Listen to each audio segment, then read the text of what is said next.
علاقہ ہے، اور ان کی فیض کی برکت سے آج اللہ تعالیٰ نے یہاں آمد نصیب فرمائی۔ اللہ کا کرم و احسان جس کی شامل میں سے عنایت۔ مختصر سی بات کہ ہم الحمدللہ مسلمان ہیں، اور ایمان کی تازگی کے لیے اور عمل کی مضبوطی کے لیے ہمارے یہ مذاکرے جو ہے ذکر کے ہوتے رہتے ہیں۔ سب سے پہلے کہ ہمیں اپنے ایمان کو تازہ رکھنا اور ایمان میں پختگی آنا، تو اس کے لیے ہمارے صوفیاء کرام نے جو محنت کی وہ کلمے کی برکت ہے، لا الہ الا اللہ محمد رسول اللہ۔ سارے انبیاء کی محنت کلمے پر تھی، سارے صحابہ کی محنت کلمے پر تھی، تاکہ ہمارا ایمان ہمیشہ تازہ رہے۔ اس کے علاوہ ذکر اور اذکار کی جو کیفیات ہے اس سے عمل میں پختگی نصیب ہو، تاکہ ہماری نماز احسان والی ہو جائے، ہماری عبادت ایسی ہو جائے کہ گویا جیسے ہم اللہ کو دیکھ رہے ہیں۔ یہی اس کا مقصد ہے۔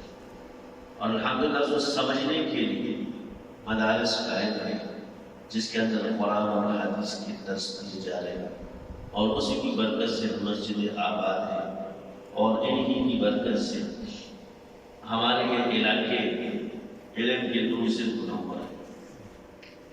تو دنیا کا ایسا کونا نہیں ہوگا کہ جہاں الحمدللہ ہمارے علماء کرام محنت نہیں کرتے اور علم کے نور سے لوگوں کو منور کرتے۔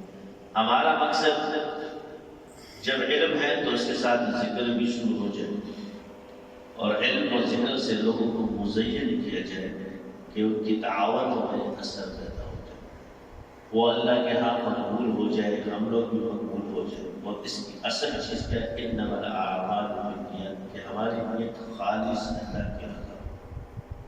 ہمیں ایسے لوگوں کی جوڑ کی ضرورت ہے جن کے مزاج میں تعمیل ہو، جو تخریب سے بہت دور۔ کیوں؟ کہ ہمارے اعمال، ہمارے ایمان کا عالم اللہ ہے، میں ایمان والا ہوں یا نہیں یہ میرا رب جانتا ہے۔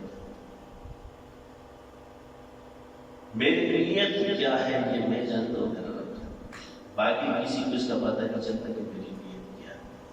اس لیے یہ ایک ایسا تعلق ہے کہ ہمیں اس کی حفاظت کرنی چاہیے کہ جو بھی عمل ہم کریں اس میں خاص اللہ کی رضا مقصود ہے، اور ایسے کاموں سے ہم دور رہیں جو ہمارے ایمان کو نقصان دیں۔